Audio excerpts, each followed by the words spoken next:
നമ്മുടെ ഡൊണാൾഡ് ട്രംപിന് സമാധാനത്തിൻ്റെ നോബൽ സമ്മാനമോ കിട്ടിയില്ല. പോട്ടെ എന്ന് വിചാരിച്ച് കാരണവർ. എന്നാൽ യുദ്ധത്തിനുള്ള നോബൽ സമ്മാനം കിട്ടുമോ നോക്കാം.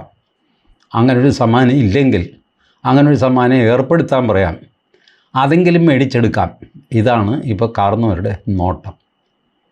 അതുകൊണ്ട് പുള്ളി റഷ്യ ഉക്രൈൻ യുദ്ധം ഒന്ന് ചൂടാക്കാനായിട്ട് തീരുമാനിച്ച് അതിൻ്റെ നിർദ്ദേശമൊക്കെ കൊടുത്ത് ഈ സെലൻസ്കിയോട് കീഴടങ്ങാനൊക്കെ പറഞ്ഞു.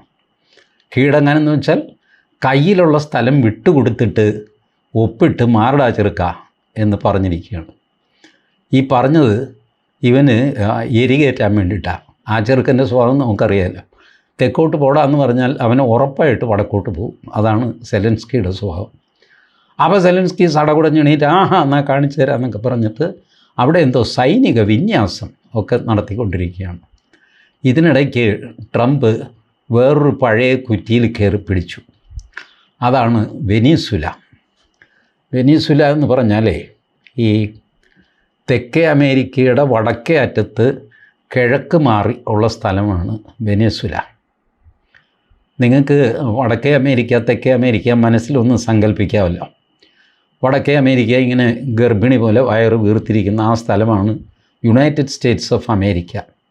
അതിന് താഴെ മെക്സിക്കോ, പിന്നെ ഇങ്ങനെ ചുരുങ്ങി ചുരുങ്ങി വന്നിട്ട് തീരെ നേർത്ത് വന്ന് കോസ്റ്റാറിക്ക, തൊലി തേങ്ങാക്കൊല എന്നൊക്കെ പറഞ്ഞ് കുറേ രാജ്യങ്ങൾ ഇങ്ങനെ വന്ന് ചെറുതാകും. അത് കഴിഞ്ഞിട്ട് തെക്കേ അമേരിക്ക തുടങ്ങുന്നു. ഈ തെക്കേ അമേരിക്കയുടെ കിഴക്കേ അറ്റത്താണ് വെനിസുല. തെക്കേ അമേരിക്കയുടെ വടക്ക് വശത്ത് കടലിൽ, കരീബിയൻ കടലിൽ ഉള്ള സ്ഥലമാണ് ക്യൂബ. നമ്മളുടെ ട്രിനിഡാഡ് ആൻഡ് ടൊബാഗോ എന്ന് പറയുന്ന ചെറിയൊരു ദ്വീപ്. അവിടെയാണ് നരേന്ദ്രമോദി പോയത്. ഓർക്കണമുണ്ടല്ലോ, ആശാൻ പോയതൊന്നും വെറുതെ ഒന്നുമല്ല.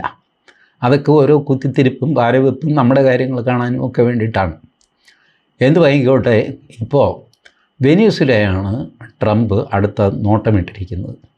നോട്ടമിട്ട് കഴിഞ്ഞു. ഒക്ടോബറിൽ മാത്രം 14 ബോട്ടുകൾ വെനിസുലയുടെ ട്രംപ് മുക്കി. ട്രംപിൻ്റെ സതേൺ കമാൻഡ് എന്ന് പറഞ്ഞാൽ ഭൂമിയുടെ തെക്കുവശം മുഴുവൻ നോക്കുന്നവരാണെന്നാണ് വെപ്പ്. നമ്മളെപ്പോലെ അല്ല അമേരിക്ക. നമുക്കും ഉണ്ടൊരു സതേൺ നേവൽ കമാൻഡ് എന്ന് വെച്ചാൽ തെക്കേ ഇന്ത്യയും അതിനോട് ചേർന്ന് കിടക്കുന്ന സ്ഥലങ്ങളും ഇന്ത്യൻ മഹാസമുദ്രവും ഒക്കെ നോക്കാനായിട്ട്. അമേരിക്ക അങ്ങനെയല്ല. അവർ ലോകം മുഴുവൻ അമേരിക്ക എന്നുള്ള മട്ടിലാണ് southern command, central command, northern command എന്നൊക്കെ പറയുന്നത്. അല്ലാതെ അമേരിക്കയുടെ സതേൺ കമാൻഡ് എന്നുള്ള അർത്ഥത്തിലല്ല. അമേരിക്കയുടെ തെക്കോട്ടുള്ളത് മുഴുവൻ സതേൺ കമാൻഡിൻ്റെ കീഴിലാണ്. ഇതിന് അമേരിക്കയുടെ ഒഫീഷ്യൽ നിർദ്ദേശമൊന്നും ആവശ്യമില്ല. അവിടെയുള്ള കമാൻഡുകൾ അവരവരുടെ താല്പര്യമനുസരിച്ചും സാഹചര്യമനുസരിച്ചും ആളുകളെ തല്ലുകയോ കൊല്ലുകയോ ഒക്കെ ചെയ്യും. ഇതിന് ഹെഡ് ക്വാർട്ടേഴ്സിൽ നിന്ന് നിർദ്ദേശമൊന്നും വേണ്ട. അമേരിക്കയുടെ defence secretary Pete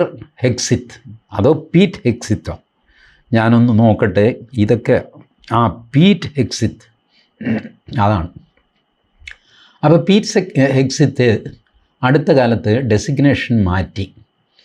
secretary of defence എന്നുള്ളത് മാറ്റിയിട്ട് സെക്രട്ടറി ഓഫ് വാർ. കാരണം അമേരിക്കയുടെ ട്രംപിൻ്റെ ലോജിക്ക് എന്താണെന്ന് വെച്ചാൽ, ഇവിടെ ഡിഫൻസ് എന്ന് പറഞ്ഞു കഴിഞ്ഞാൽ പ്രതിരോധം.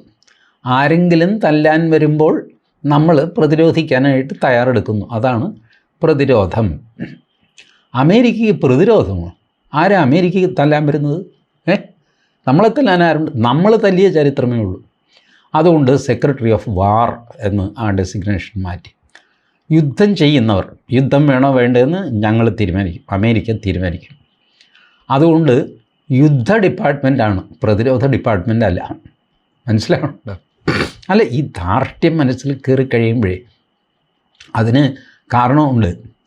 ലോകത്ത് 7500 സ്ഥലത്ത് അമേരിക്കയ്ക്ക് നേവൽ ബേസ് ഉണ്ട് എന്ന് പറയുന്നു. അതല്ല 750 എന്നും പറയുന്നുണ്ട്, 10 ഉള്ളൂ എന്നും പറയുന്നുണ്ട്. 80 രാജ്യങ്ങളിലായിട്ട് അവർക്ക് ബേസ് ഉണ്ട് എന്നുള്ളത് സത്യമാണ്. ആരും ഇത് ചുണ്ണാമ്പ് തൊട്ട് എണ്ണിയൊന്നും നോക്കിയിട്ടില്ല. കാരണം എവിടെയൊക്കെ ഉണ്ടെന്ന് നമുക്ക് തിരിച്ചറിയാൻ പ്രയാസം. എന്തുവായിക്കോട്ടെ, ഏറ്റവും കുറവെടുക്കാം, 750 സ്ഥലത്തുനിന്ന് വയ്ക്കുക. അതൊരു ഹ്യൂജ് സെറ്റപ്പല്ലേ. ഇപ്പോൾ ഇസ്രായേൽ നമ്മുടെ ഇവരെ ആക്രമിച്ചല്ലോ, ഗൾഫിലെ ആ കൺട്രി ഖത്തർ അമേരിക്കയുടെ സെൻട്രൽ കമാൻഡിൻ്റെ തലസ്ഥാനമാണ് ഖത്തർ സ്വതന്ത്ര പരമാധികാര റിപ്പബ്ലിക്കൊക്കെയാണ്. പക്ഷേ സെൻട്രൽ കമാൻഡ്, അമേരിക്കൻ സെൻട്രൽ കമാൻഡിൻ്റെ തലസ്ഥാനം എന്താണെന്ന് ചോദിച്ചാൽ അത് ഖത്തറാണ്. ഇതാണ് അമേരിക്കയുടെ കലാപരിപാടി. അപ്പോൾ വെനിസുല അതൊരു കമ്മ്യൂണിസ്റ്റ് രാജ്യമാണ്, സോഷ്യലിസം ആണ്. അവിടെ നിക്കോളാസ് മഡ്യൂറോ ആണ് അവിടുത്തെ പ്രധാനമന്ത്രി. പുള്ളി മഹാവില്ലനാണ്. ഇപ്പം 3ാം ഭരണത്തിലാണ്, ജാനുവരി 2025 മുതൽ. അവിടുത്തെ പിണറായി വിജയൻ എന്ന് വെച്ചാൽ മതി. പിണറായി വിജയന് 3ാം ഊഴം കിട്ടിയിട്ടില്ല, 2ാം ഊഴം ഓടിക്കൊണ്ടിരിക്കുകയാണ്. 3ാം ഊഴം ഇപ്പം കിട്ടുമെന്നൊക്കെ പറഞ്ഞിട്ടാണ് പിണറായി വിജയൻ നിൽക്കുന്നത്. ഇതുപോലൊരു കമ്മ്യൂണിസ്റ്റാണ് ഈ മഡ്യൂറോ എന്ത് ചെയ്തു? ഖജനാവിലെ കാശെല്ലാം എടുത്തിട്ട് ജനങ്ങൾക്ക് വിതരണം ചെയ്തു. പട്ടിണി മാറണ്ടേ, അതിദാരിദ്ര്യം മാറ്റണ്ടേ? അങ്ങനെ അതിദാരിദ്ര്യം എന്ന് പറഞ്ഞിട്ട് ഖജനാവിലെ കാശെടുത്തിട്ട് പാർട്ടിക്കാർക്ക് കൊടുത്തു, ഏതാണ്ട് 20 ലക്ഷം പേർക്ക്.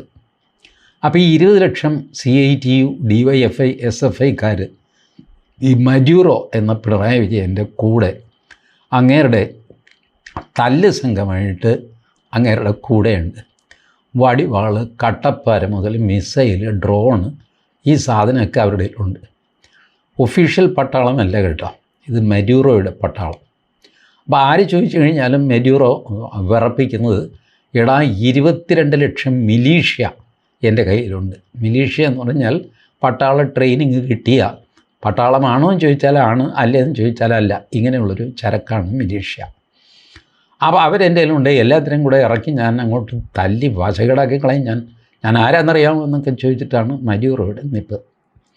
മഡ്യൂറോ പറയുന്നു, ഈ അമേരിക്കൻ സാമ്രാജ്യത്വ രക്തദാഹി ഞങ്ങളെ ഉറങ്ങാൻ സമ്മതിക്കുന്നില്ല എന്ന്. അമേരിക്ക പറയുന്നത്, അമേരിക്ക നേരത്തെ മുതൽ ഇവർക്ക് ഭയങ്കര സാങ്ഷനൊക്കെയാണ്. വെനിസുലയുടെ കയ്യിൽ ഒരുപാട് എണ്ണയുണ്ടെന്നൊക്കെ പറയുന്നു. സത്യമാണ്, താൻ കുറച്ചധികം എണ്ണയൊക്കെ ഉണ്ട്. അതുകൊണ്ട് എല്ലാ രാജ്യങ്ങൾക്കും അവിടെ ഒരു നോട്ടമുണ്ട്, നമുക്കും ഉണ്ട് കേട്ടോ.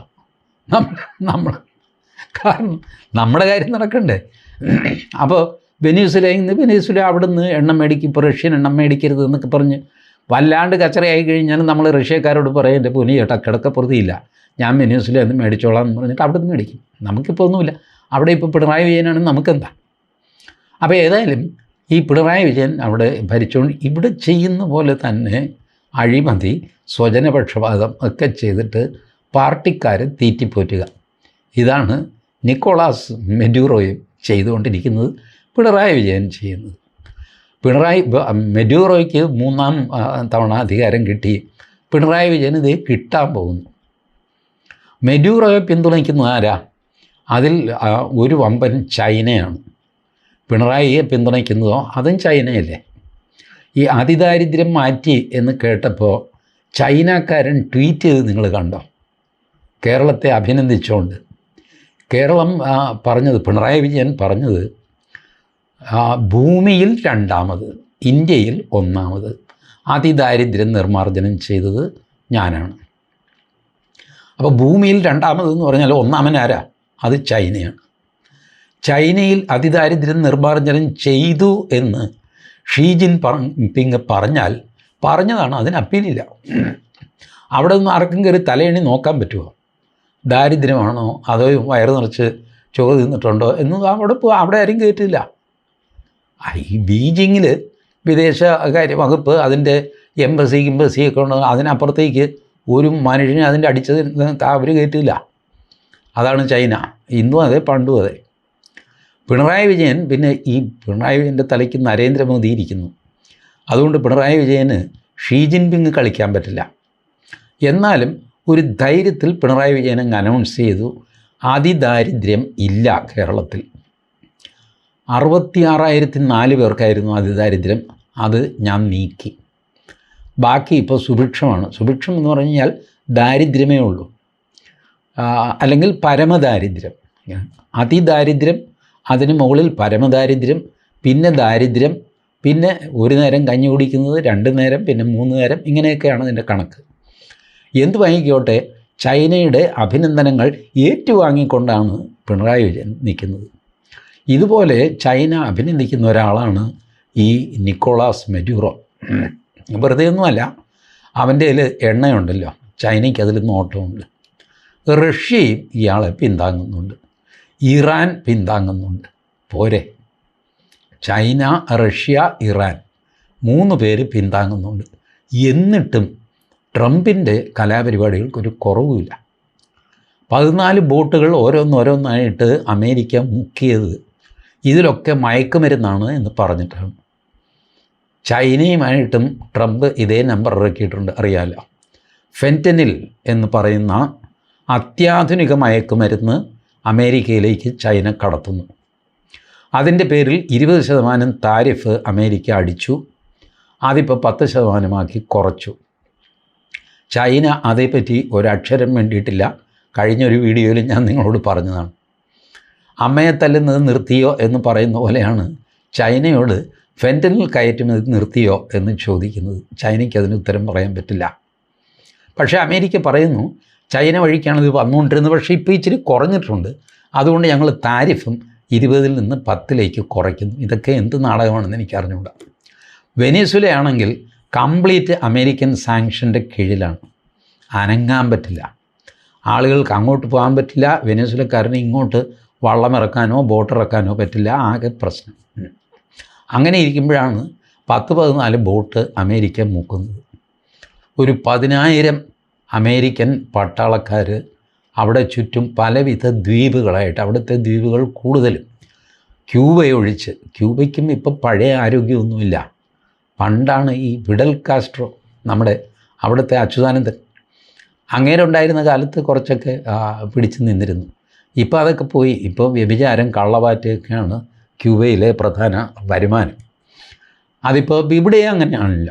ഇപ്പോൾ പിണറായി വിജയൻ്റെ പാർട്ടിക്കും ഇതൊക്കെ തന്നെയാണ് വരുമാനം. മയക്കുമരുന്ന് കച്ചവടം അവിടെയുള്ളതുപോലെ ഇവിടെയും ഉണ്ട്. പിന്നെ ഈ നടുക്ക് നരേന്ദ്രമോദി കിടക്കുന്നതുകൊണ്ട് അതങ്ങോട്ട് തുറന്ന് ചെയ്യാൻ പറ്റുന്നില്ല. വെനസ്വേലയിൽ നരേന്ദ്രമോദി ഇല്ലല്ലോ, പിണറായി വിജയൻ മാത്രമല്ലേ ഉള്ളൂ. അതുകൊണ്ട് ഈ മഡ്യൂറോ എന്തു ചെയ്തു, ഈ മയക്കുമരുന്ന് കച്ചവടം ദേശസാൽക്കരിച്ചു. പ്രൈവറ്റ് കമ്പനി പാടില്ല അവിടെ, എല്ലാം ദേശസാൽക്കരണമാണ്. സ്റ്റേറ്റ് നേരിട്ടാണ് നടത്തിപ്പ്. അത് എണ്ണ പിണ്ണാക്കായാലും മയക്കുമരുന്നായാലും സ്റ്റേറ്റ് നേരിട്ട് നടത്തുന്നു. അതിൻ്റെ കമ്മീഷൻ സ്റ്റേറ്റിനും കിട്ടുന്നു. സുഭിക്ഷമായിട്ട് ജീവിക്കാം ആർക്ക്? ഈ 22 ലക്ഷം പേർക്ക്. ബാക്കിയുള്ളൊരു പട്ടിണിയും സംഗതിയൊക്കെ ആയിട്ട് അതിദാരിദ്ര്യമില്ല കേട്ടോ. ഈ കണക്കിൽ അതിദാരിദ്ര്യം വെനസ്വേലയിലും ഇല്ല. ഇനി ഉണ്ടോ ഇല്ലെന്ന് ആരും ചോദിച്ചിട്ടില്ല അവിടെ. അതാണ് നമ്മുടെ ഇതുപോലത്തെ ഈ വാക്കുകളൊന്നും അവിടെ എത്തിയിട്ടില്ല. അഥവാ അവിടെ വേറെ വാക്കുകളാണെന്ന് വെച്ചോ. എന്ത് വാങ്ങിക്കോട്ടെ, അമേരിക്ക ഇപ്പോൾ അവിടെ കൂടുതൽ ആക്രമണം നടത്താനുള്ള ഒരുക്കത്തിലാണ്. ഏത് നിമിഷവും വെനസ്വേലയുടെ അകത്ത് കയറി അമേരിക്ക ആക്രമിക്കും എന്ന് വെനസ്വേലയും ലോകരാജ്യങ്ങളും ഭയപ്പെടുന്നു. അതിന് കാര്യം എന്താണെന്ന് വെച്ചാൽ, ഈ ട്രിനിഡാഡ് ആൻഡ് ടൊബാഗോയുടെ പുറത്ത്, അവരൊരു റിപ്പബ്ലിക്കാണ്, പരമാധികാര റിപ്പബ്ലിക്കാണ്, സാധനം ചെറുതാണെങ്കിലും. അപ്പോൾ അവരുടെ മറ്റേ കടവിൽ കൊണ്ടുപോയിട്ട് ഇവരുടെ കപ്പൽ കെട്ടാൻ പറ്റില്ല. അതുകൊണ്ട് പുറംകടലിൽ ഇൻ്റർനാഷണൽ ബൗണ്ടറിയുടെ അവിടെ കിടന്ന് കറങ്ങുകയാണ് ജെറാൾഡ് ഫോർഡ് എന്ന വിമാനവാഹിനി കപ്പൽ അമേരിക്കയുടെ. അതിൽ 90 വിമാനം, 4500 പട്ടാളക്കാർ. അതിന് ഡീസലും പെട്രോളും ഒന്നും വേണ്ട, ന്യൂക്ലിയർ ഫ്യൂവലാണ്. അത്യന്താധുനിക മിസൈലുകൾ, ഇത് ഒന്നും പറയണ്ട. ഇത് കൂടാതെ ഒരു 8 പടക്കപ്പൽ വേറെ, വിമാനങ്ങൾ വേറെ. അവിടെ ദ്വീപുകളിലെല്ലാം അവരുടെ എയർബേസ് ഇത് എല്ലാം റെഡിയായിട്ട് നിൽക്കുന്നു. ചുരുക്കി പറഞ്ഞാൽ ഒരു ലോകമഹായുദ്ധം തുടങ്ങാനുള്ള എല്ലാ കോപ്പും അമേരിക്ക അവിടെ ഏർപ്പാടാക്കിയിട്ടുണ്ട്. ഏത് നിമിഷവും വെടിപൊട്ടാം. ഞാൻ ഈ വീഡിയോ ചിത്രീകരിച്ച് എഡിറ്റ് ചെയ്ത് പിടിച്ച് യൂട്യൂബിലൊക്കെ വരുമ്പോഴത്തേക്ക് അവിടെ വെടി പൊട്ടിക്കണം. നിങ്ങൾ ഈ വീഡിയോ കാണുമ്പോൾ അന്തം വിടും. ഈ കാർന്നവർക്ക് തലയ്ക്ക് വെളിവില്ല. എടോ, അവിടെ ബോംബ് വീണ് കഴിഞ്ഞു, താനിവിടെ വീഡിയോയിൽ വീണേക്കാം എന്നൊക്കെ പറയുന്നു എന്ന് തോന്നുന്നു. കാരണം നിമിഷ നേരം കൊണ്ടല്ലേ കാര്യങ്ങൾ മാറുന്നത്. ട്രംപാണെങ്കിൽ ഒരു യുദ്ധത്തിൻ്റെ മൂഡിലുമാണ്.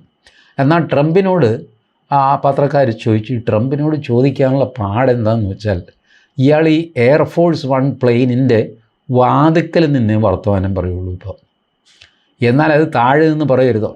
അയാൾക്ക് മുകളിലേക്ക് വിമാനത്തിലേക്കും കയറാം, ബാക്കിയുള്ളവർക്ക് വീട്ടിലും പോവാം. ചെയ്യൂല. വയസ്സുകാലത്ത് കാർന്നൊരു ഇതിൻ്റെ സ്റ്റെപ്പെല്ലാം കയറിയിട്ട് അതിൻ്റെ വാതിലിൻ്റെ അവിടെ പോയി നിൽക്കും.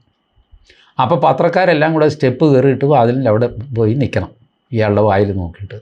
അപ്പോൾ ട്രംപ് എന്തെങ്കിലും പറയും, പുള്ളിക്ക് ഇഷ്ടപ്പെടാത്ത വല്ലതും വന്നു കഴിഞ്ഞാൽ പുള്ളി ഓക്കെ എന്നൊക്കെ പറഞ്ഞിട്ട് പ്ലെയിനുള്ളിലേക്ക് അപ്രത്യക്ഷനാകും. ഇതാണ് പുള്ളിയുടെ സ്ഥിതി. അപ്പോൾ വെനസ്വേല ആക്രമിക്കാൻ പ്ലാനുണ്ടോ? ആകുന്നില്ല എന്നൊക്കെ പറഞ്ഞിട്ട് പുള്ളി പോയി.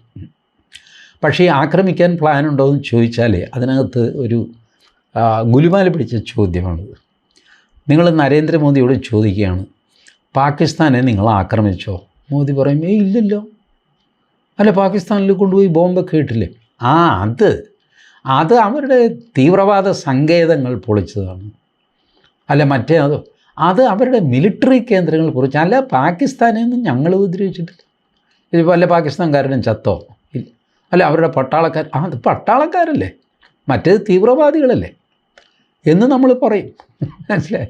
ഇതുപോലെ ട്രംപ് പറയുന്നത് ആ വെനസ്വേലയുമായിട്ട് യുദ്ധമൊന്നും ചെയ്യില്ല, എന്ത് കാര്യം, വെറുതെ. അപ്പോൾ പിന്നെ അവരുടെ അത് മയക്കുമരുന്ന് കാര്യം വെടിവെച്ച്, അതല്ല, അത് അവർ അങ്ങനെ ഒരു രാജ്യമായിട്ട് കണക്കാക്കാൻ പറ്റില്ല. മയക്കുമരുന്നുകാരെ നമ്മൾ ലോകത്തിൻ്റെ ഏത് ഭാഗത്ത് കണ്ടാലും നശിപ്പിക്കേണ്ടതാണ് എന്നൊക്കെ പറഞ്ഞിട്ട് ഒരു പ്രസംഗം അങ്ങ് നടത്തും. ഇത് സംശയിച്ചിട്ട് ലോകരാജ്യങ്ങളെല്ലാം ശ്വാസം പിടിച്ചിരിക്കുകയാണ്. ലോകരാജ്യങ്ങൾ എന്ത് ചെയ്യുമെന്ന് എനിക്കറിയാമല്ലോ കേട്ടോ. ആരും ഈ സ്പോട്ടിലുണ്ടാവണ്ടേ? സ്പോട്ടിലില്ല. ആയുധങ്ങൾ റഷ്യ നേരത്തെ കൊടുത്തു വെച്ചിട്ടുണ്ട്, കുറേ കയ്യിലുണ്ട്. ചൈനയും കുറച്ചൊക്കെ ആയുധങ്ങൾ കൊടുത്തിട്ടുണ്ട്. ഇറാൻ ഡ്രോണൊക്കെ തരാമെന്ന് പറഞ്ഞിട്ട് ഇറാനിൽ ഇപ്പോൾ ധൃതി പിടിച്ച് ഡ്രോൺ ഉണ്ടാക്കിക്കൊണ്ടിരിക്കുകയാണ്. ഇറാനിലെ കാർന്നോർ ഖമനേയി പുള്ളി വട്ടക്കെട്ട് കെട്ടി ഇറങ്ങി, പിള്ളേരെ വേഗം കുറച്ച് ഡ്രോൺ ഉണ്ടാക്ക്. അതെന്തിനാ ചേട്ടാ ഇപ്പോൾ ഞാൻ പറയുന്ന കേൾക്ക് ഉണ്ടാക്കി, ഇത് വെനസ്വേലയ്ക്ക് അയക്കാനാണ്. വെനസ്വേലയോ? അതെവിടെ? എവിടെയെന്ന് അറിഞ്ഞാലേ ഡ്രോൺ മര്യാദ ഉണ്ടാക്കടാന്നൊക്കെ പറഞ്ഞിട്ട് പുള്ളി അവിടെ വൻ ബഹളമാണ്. കാരണം ഇവിടെ യുദ്ധം തുടങ്ങാൻ പോകുന്നു. നേരത്തെ കാലത്തെ ഡ്രോൺ ഉണ്ടാക്കിയിട്ട് ആ മഡ്യൂറോയ്ക്ക് കൊടുത്തില്ലെങ്കിൽ അയാൾ എന്ത് ചെയ്യും? എന്നാൽ ഇറാൻ എന്താ ഇതിൽ താല്പര്യം? ഇറാൻ്റെ കയ്യിൽ ഇഷ്ടം പോലെ എണ്ണയുണ്ട്. വെനസ്വേലയിൽ എണ്ണ മാത്രമേ ഉള്ളൂ താൻ. ഇറാന് വെനസ്വേലയിൽ നിന്ന് എണ്ണ കിട്ടിയിട്ട് വേണ്ട ജീവിക്കാൻ. പിന്നെ എന്തിന് ഇറാൻ ഇതിൽ തലവയ്ക്കുന്നു എന്ന് ചോദിച്ചാൽ, അമേരിക്കയുടെ ശത്രു ഇറാൻ്റെ മിത്രം. ഇതാണ് ഇറാൻ്റെ ലോജിക്ക്, വേറെ ലോജിക്കൊന്നുമില്ല. ആരൊക്കെ അമേരിക്കയുടെ ശത്രുക്കളുണ്ടോ അവർ മുഴുവൻ ഇറാൻ്റെ ബന്ധുക്കളാണ്, മിത്രങ്ങളാണ്. ഇതാണ് ഇറാൻ്റെ കാഴ്ചപ്പാട്. അപ്പോൾ ഇറാൻ, ചൈന, റഷ്യ, ഈ 3 പേര് വെനസ്വേലയെ സഹായിക്കും എന്ന് പ്രതീക്ഷിച്ച് മഡ്യൂറോ അവിടെ മസിലൊക്കെ പിടിപ്പിച്ച് നിൽക്കുകയാണ്. എന്താകുമെന്ന് കണ്ടറിഞ്ഞുകൂടാ. ട്രംപ് ആണെങ്കിൽ ഘർമേ ഘുസ്കെ മാറൂങ്ക, മോദിയുടെ പാതയിലാണ് ട്രംപ് പറഞ്ഞു, വീട് കയറി ഞാൻ തല്ലും. അല്ല, അപ്പോൾ വീട് ആക്രമിച്ചു എന്നാവില്ലേ ചേട്ടാ? വീട്ടിലെ ആ ഗുണ്ടയെ മാത്രം ഞാൻ എടുത്തിട്ട് പെരുമാറും, വീടൊന്നും ആക്രമിക്കില്ല. ശരിയല്ലേ? ടെക്നിക്കലി ശരിയല്ലേ? ആ വീട്ടിലൊരു ഗുണ്ടയുണ്ട്, അവനെ ഇറക്കി വിടറാന്ന് പറഞ്ഞു, അവനെ അവർ മുറ്റത്തേക്ക് ഇറക്കി വിടുന്നു, മുറ്റത്തിട്ട് അവനെ വെട്ടിക്കൊള്ളുന്നു. ട്രംപും കൂട്ടരും മുണ്ടും മടക്കി കുത്തി തിരിച്ചു പോകുന്നു. ഇതാണ് സീൻ. അപ്പോൾ ട്രംപ് ടെക്നിക്കലി ഒരു രാജ്യത്തെ ആക്രമിച്ചു എന്ന് പറയാൻ പറ്റില്ല. എന്നാൽ ആ ആക്രമണം സർവ്വസംഹാരകമായിരിക്കുകയും ചെയ്യും. അങ്ങനെയെങ്കിലും ട്രംപിന് യുദ്ധത്തിനുള്ള നോബൽ സമ്മാനം കിട്ടുകയും ചെയ്യും എന്നുള്ള പ്രതീക്ഷയിലാണ് ആ കാർന്നോർ ഇരിക്കുന്നത്. കാർന്നോർക്ക് ഞാൻ എല്ലാ ആശംസകളും നേരുന്നു. പക്ഷേ യുദ്ധം അത്ര സുഖമുള്ള കാര്യമൊന്നുമല്ല എന്ന് എല്ലാവർക്കും അറിയാം. അത് കാർന്നോരുടെ ചെവിയിൽ ആരെങ്കിലും പറഞ്ഞു കൊടുക്കും എന്നാണ് ഞാൻ പ്രതീക്ഷിക്കുന്നത്. Thank you.